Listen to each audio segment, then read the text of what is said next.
let me introduce the second gentleman, hopefully becomes the first gentleman. A big sucker welcome for Doug Emhoff.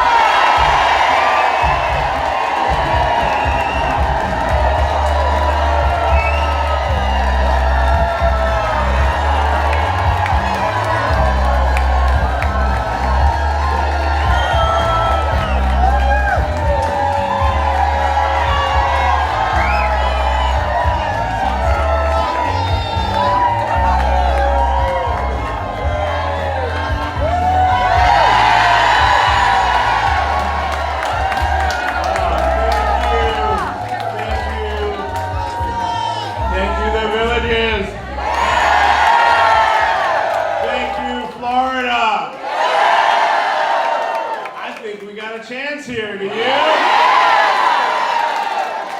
have a great chance here. We got a great chance everywhere. And you know what?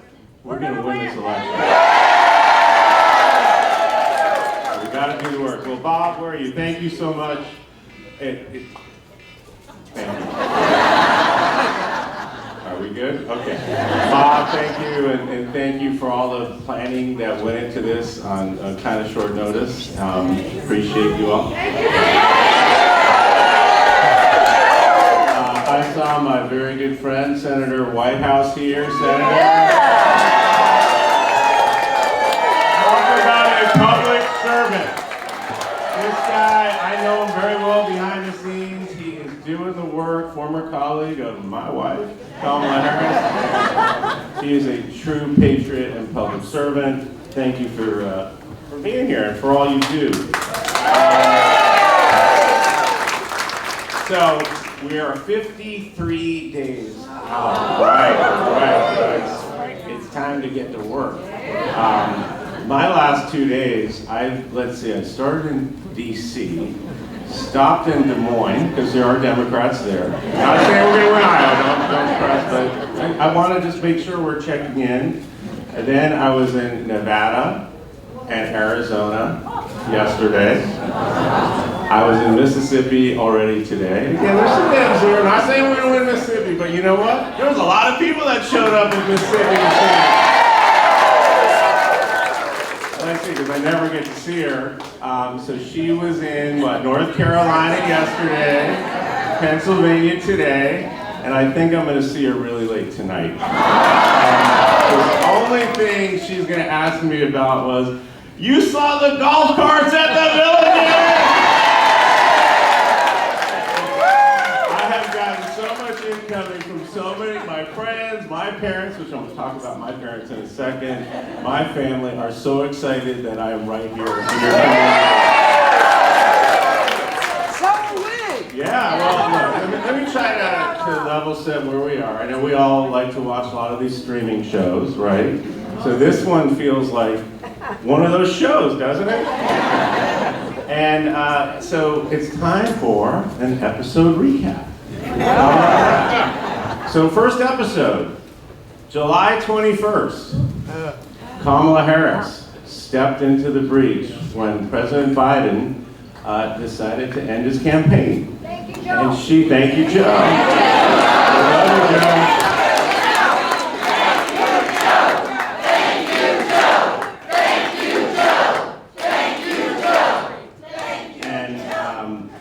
July 21st in Wilmington. That was the day that she stepped up there. Might have been the next day. I think it was the next day. 22nd. And got up there under a lot of pressure. There was a lot of expectation. And she got right up there in front of the whole world and said she was going to earn the nomination. And she was going to unite the party and unite the country.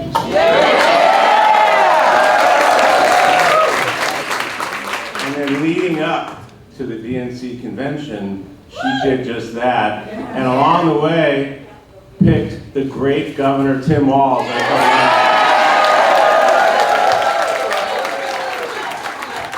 running. She met that moment. She exceeded that moment.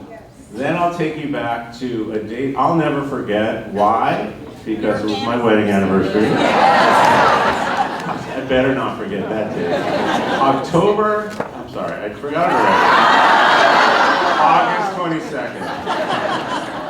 That was the night that she accepted the nomination and gave one of the greatest convention speeches of all time. She just showed us who she was. She showed us what a leader she was. She showed us how she just met that moment and exceeded it. And she painted a vision for all of us, a future where we all belong, and set forth a path of a forward-looking administration and an optimistic way of leading with joy and laughter. Okay. Okay, then I'll bring you back a couple of days ago, September 10th. What happened on September 10th?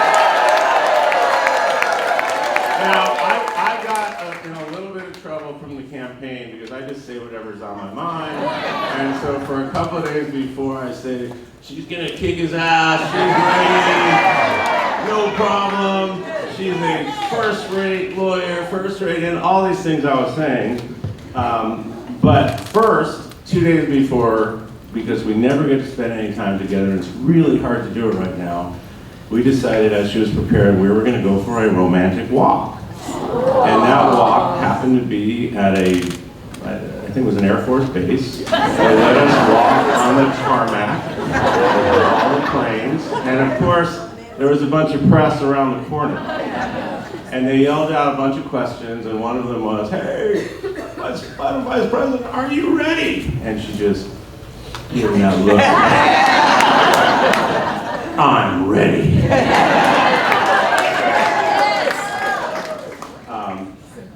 And she was. Ready.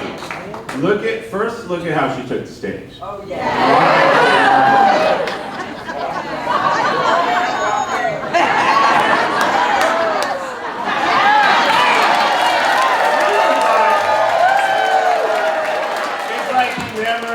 A woman's hand before, and she just walked right up to him, and she said, "Hi, I'm Kamala Harris." Yeah.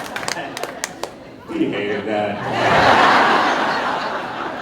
It reminds me of one of her big rallies a few weeks ago. You remember the one where she said, "If you've got something to say, say it to my face." Well, Donald Trump finally had his chance. All the crap he's been spewing at her all these months, she's right there. Just look over and say it to her face. He did not look at her once. He did not have the courage to look at her even one time. He's weak. Oh, I'm going to get to that. But she didn't have that problem of looking him right in the eye during the debate, did she? Let's see. She looked him right in the eye and said, "You are a disgrace." She looked him right in the eye and said, "World leaders are laughing at you." She revealed to the entire world what he is, a fraud. He is a fraud on everything. He didn't know anything. He literally didn't know anything about anything except lying. Yeah. And she just exposed him. Emperor has no clothes. He had no idea about anything. So what he just lied and lied and lied and lied. Any question, just lies and lies. And on the one thing he's been talking about for 10 years, taking your health care away, he still doesn't know how to do that. He has a concept of a plan to rip your health care away. Because you know he wants to repeal the Affordable Care Act. That's what he's running out of. Because he doesn't care about you. He does not care. 10 years of complaining, concept of a plan. And on the economy, his big idea, apart from tax cuts for well, I don't know if he's a billionaire or not, but for actual billionaires and the biggest corporations, many of whom do not want it because they know what it has done to the debt and the economy. They know it doesn't work. And his other big great idea are tariffs. which are also going to tank the economy. It's a Trump sales tax, as she said at the debate. And economists have said it's about $4,000 per household in additional costs for things, everyday goods. So this is what he's talking about, but he doesn't know what he's talking about. So the contrast on that stage couldn't be more clear, and you literally saw it. There was an actual split screen the entire time. On one hand, my wife, who looked great, sounded great, strong, confident, knowledgeable. That looked like a commander-in-chief up there, didn't it? Okay, you're gonna like this. On the other hand, you saw someone who was weak, physically and mentally weak, unhinged, and unfit for any job. Any village that you hire to do anything, unfit for any job, let alone President of the United States. And now he's scared. He's just complaining, pretending he won the debate. What chutzpah. You said that? Right? Come on. She's so rattled by losing the debate. We were both in Tucson yesterday. I was there a little bit after him, so apparently when he was there in Tucson before, complaining about everything, he was so addled and unhinged, he actually thought he was in Philadelphia. No wonder he doesn't want to debate her again. I don't blame him. He should do it. Get back in there, Donald. See how it goes this time. But she's going to keep bringing the fight to him, right to his face, even though he can't look at her. He's going to bring the fight right to her. So she's been there for us at all these big moments, and she's out there, I'm out there, we're all out there. She's going to continue to meet these moments, but she can't do it alone. So now we need to do our part. We need to do our part, because I've been saying, and excuse my language in advance, but I've been saying, like, we've all seen this Kamala Harris, but it's like she's now the most badass version of Kamala Harris. And so what do we need to be? We need to be the most badass versions of ourselves. So we can get out there and win this thing, and if we can win Florida, can you imagine how pissed they're all going to be? Let's piss them off and win Florida! I told you I was going to talk about my parents. So my parents, Mike and Barb, they're still around. Mike's 87, Barb's 83. You might have seen them on TV at the convention. Remember I said my mother is the only person who thinks Kamala is the lucky one for marrying me? That's my mother. So they live in a community just like the Villages. It's called Sun City. It's in California. Right. You all know. I see every head nodding. So they're very jealous that I'm here. They said, why aren't you doing one of these in Sun City? I might, Mom and Dad. It's pretty nice here. I can see that. I can see it.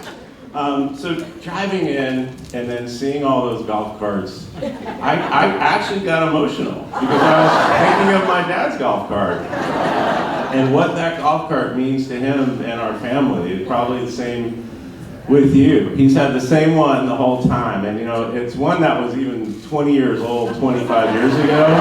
So it's one of those ones that has like the fake Cadillac front with the rectangular headlights, and it's still working. So he's so proud of that. And so when we would come out, and at first it was just I think Cole and Ella were 2, 4, 5, 6 years old. And it was always about who's going to get on the golf cart with Grandpa. And then I'm like, I want to drive it too. And so it's been 25 years that they lived there, if not more. And so to think about that golf cart and how we all rode on it, every kid literally learned to drive on that golf cart. Every one of them. Kamala has driven that golf cart. We've all been on that golf cart. And even now, as second gentleman and on the campaign trail, when I get back to California, I have to get out there to see my parents, and it's the same thing every time. First, they give me bagels and lox. And I said, Mom, that's enough. Well, we made you scrambled eggs. Like, fine, I'll eat that too. But then it's on the golf cart. Me, the three of us, I'm in the middle. Squeeze it in there, and it's the same one. I changed the battery, it still works. And what we do, it's the same thing every time. First, we go to the putt-putt, and it's a nice 18-hole, full on, and my dad at 87 can still beat me. He still won't let me win. And then from there, is there a billiard hall here too? So my dad's still one of the billiard champs, and he takes me over there and kicks my ass at that too. And you know, it's the tradition. It's the sameness. It's growing up there in a community like this, and the values that you all have, and the family orientation. That's what it's all about. So forgive me for going on and on about this, but it really, seeing those golf carts really got me. And one more quick story about my parents, because they're just so funny, and they're probably going to see this. When it was time for Kamala, you know, she had met the kids, but now it was time for Kamala to meet my parents. So typical for Mike and Barb, you know, we were at a restaurant. First, my mother just took Kamala's face in her hands and she said, "You're prettier than you're on TV." One. But two, a signature move of my mother, somehow, out of the blue, all of their best friends just happened to walk into the restaurant. I had no idea they were coming. So we all got to meet Kamala too. So that's my parents and Sun City story. So anyway, I'm glad to be here.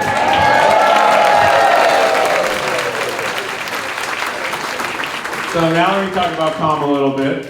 She's awesome.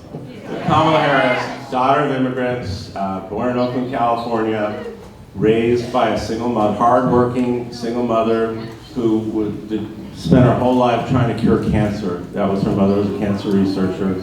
Raised her and her sister Maya, and she would always tell them, don't complain about a problem.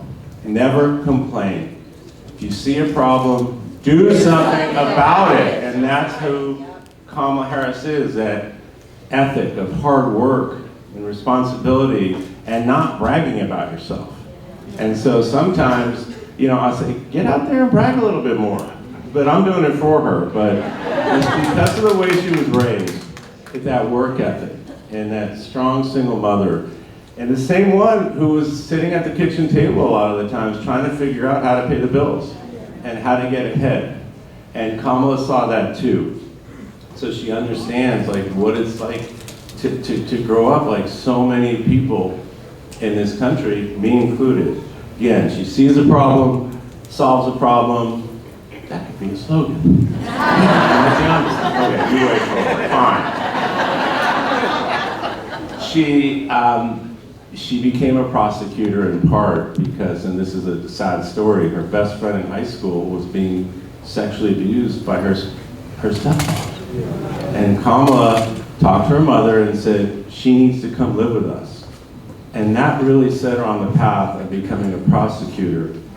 And when she was a prosecutor, she put away the worst of the worst, the sexual predators, murderers, rapists, people trying to take advantage of other people. She continued that work as district attorney in San Francisco, and then she was elected as my state's attorney general, and it's there that she took on the big banks, ripping off homeowners.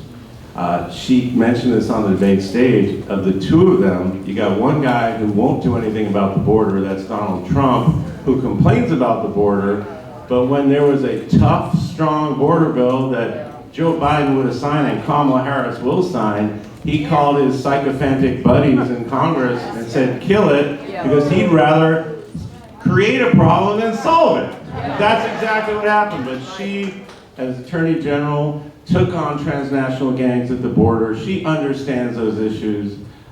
She's worked on those issues, and she will work on those issues as president. And then,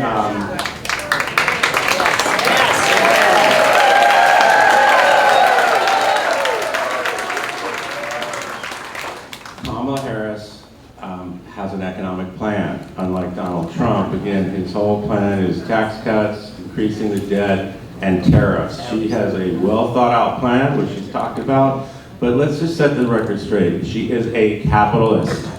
She is pro-economy, pro-business. She's also pro-worker. All those things can be true at the same time. Pro-innovation. And she's going to take what the Biden-Harris administration has done to rebuild the disaster of an economy that Trump left us. And look what's happening all around the country, including right here in Florida, the infrastructure projects, the bridges, the roads, the tunnels, the broadband, airports. All that is going to continue and expand under the Harris administration. You see the chip manufacturing coming back here. That was the CHIPS Act. You see the investment in a transition to a clean energy economy, which means lots of great paying jobs. This is all the stuff that's going to continue. Plus, she understands tech. She understands IP. She understands the need to innovate. That's why she has been working on AI. She's been working on space and all these things that are going to really have economic potential in the future. So she gets all that stuff. And she also has practical solutions for issues facing people. So young people who are having children, $6,000 child tax credit. That's going to help families. I wish we had that. 3 million new homes. All these small businesses are booming around the country. We need more affordable housing. She's got a plan for that. She's got a plan for small business, $50,000 tax credit to increase investment in small business. But she also understands we've got to lower costs. So we're going to continue, obviously, lowering that $35 insulin for seniors. We want to make sure that's available for everyone. Continue to negotiate with Medicare to lower drug prices. And I heard Bob talk about Social Security and Medicare. They're trying to destroy that with Project 2025. Kamala Harris promises you she's going to work on making sure that is available, around, and better than ever. Yes. That's what she's going to do. And I know we have a lot of veterans here. One, thank you for your service. And she's always going to be there for veterans. Project 2025, when you read all 900 pages of it, there's so many outrageous things, but there's a lot of bread and butter items in there that affect all people, including seniors, where there's the attacks on Social Security, attacks on Medicare, and even an attacks on benefits for veterans. So complete contrast there. If Don's 20 to 25 years. This election, again, is binary. It's a clear choice. You've got Trump, lies, grievance, threats, weaponization of the Department of Justice, threatening voters, threatening donors with long jail sentences. This was just a few days ago. I mean, this is happening. They're doing this right now. He still won't concede 2020. He's already laying the groundwork to challenge speciously 2024. He praises the January 6th insurrectionists. That's just shocking. He couldn't even say that he wanted Ukraine to prevail against his buddy Putin. And of course he refused to say that he would veto a national abortion ban while throwing his little sidekick J.D. Vance under the bus. And the only character witness he can come up with in the entire world was Viktor Orban. You're laughing, and as Kamala said right to his face, that's what world leaders are doing as well. That's how ridiculous this all sounds. That's how he sounds. She called it a tragedy, right to his face. She said, it's a tragedy that this guy is running for president. It's a tragedy that the American people have to even make this decision. We shouldn't have to do this. We shouldn't have to do this. So I get fired up about a lot of things. I was an athlete, athlete of the year at my Jewish summer camp. Still pretty good. Not bad. I'm still bragging about it 50 years, 45 years. So one of my mottos as an athlete, and one of my mottos as a trial lawyer and somebody who's now on the campaign trail is, I take all that stuff I just heard that makes you so mad, I stay mad. And I stay mad and I channel that anger into action. And so as much as this infuriates us, Project 2025 and praising the January 6th insurrectionists that he caused, and all these other horrific things that he's doing, promising to do, is saying, let's channel that anger into making him angry by winning Florida.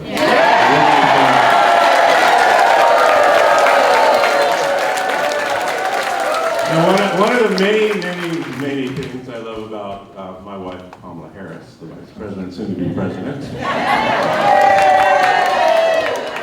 Hey, why not? It's cool. None of this affects her.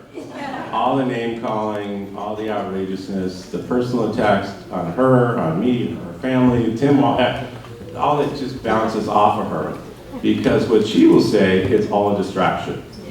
All this stuff is to get us to focus on all that crazy stuff so we're not focused on the task at hand, which is doing the work to win this election. So let's do what she does when I say, oh my God, look, you're on TV, you're all over the place, or look at this poll, look at all the money we're raising, and she just looks at me with that look. Dougie, we haven't won anything yet, and then she'll just, I'm looking at the TV, she'll just take my head. Get back out on the road.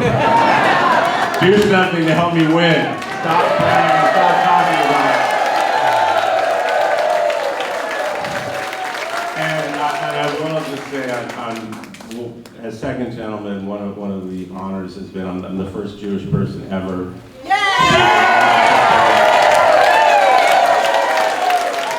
And hopefully to be the first Jewish first gentleman.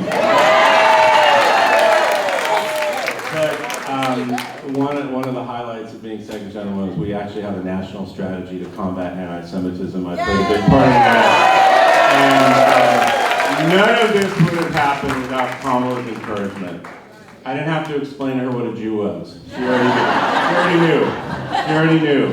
And she was the one who's encouraged me to live openly and proudly as a Jewish person. She's the one who encouraged me to make sure we have a mezuzah at the vice president's residence. And if they let me, I hope they do, I'll have one at the White House too.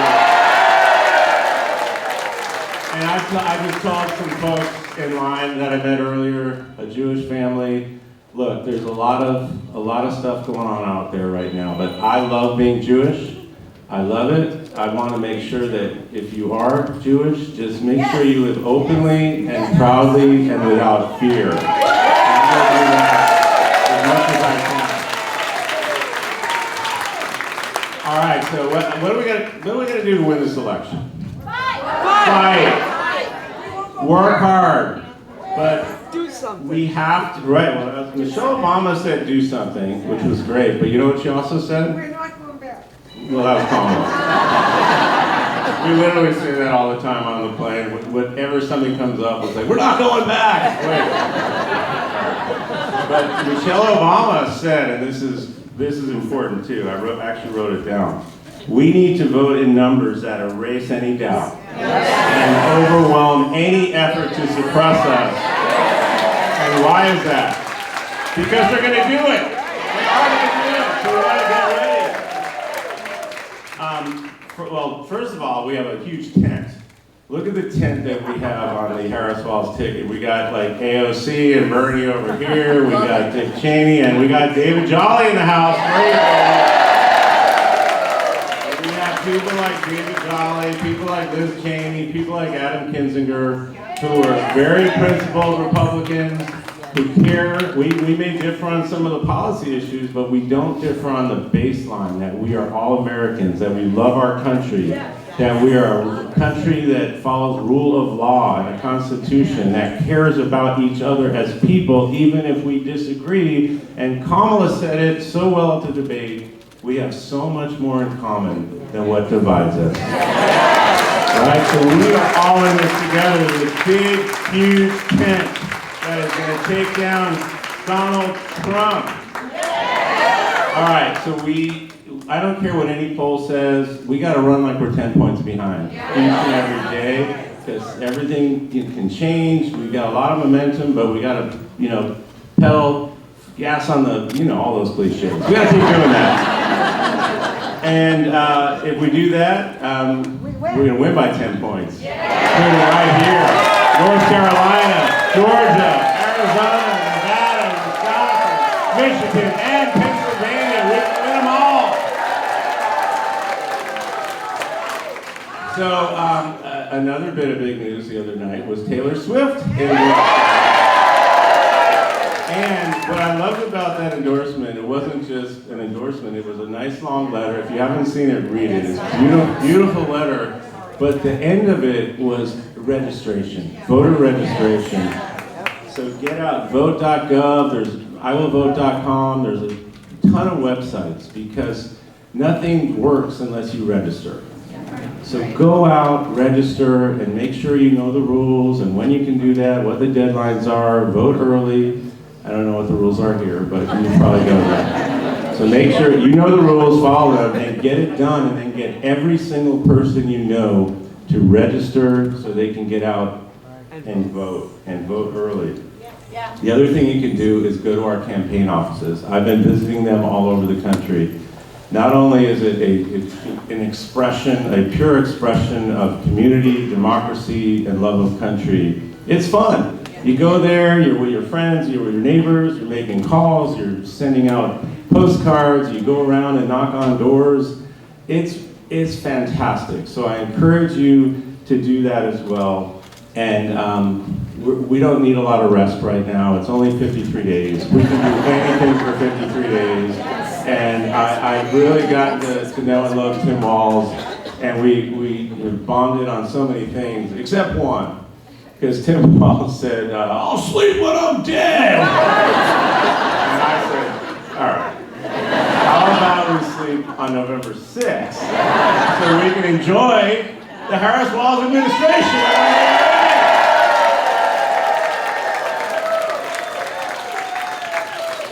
So let's get this done.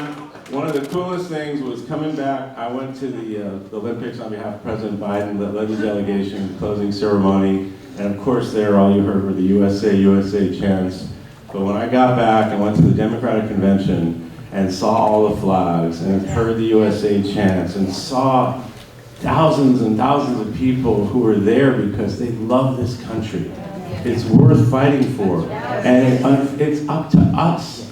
It's up to us to save this beautiful democracy, this beautiful country that we have, because if we don't win, it's not going to be the same. It will never be the same. This will not be a world, a country, a state that you will recognize. So we can prevent that. We can vote our way out of that outcome. So let's do the work for 53 days. So on November, that night or the next morning, I'll be able to say, hey honey, you're the President of the United States.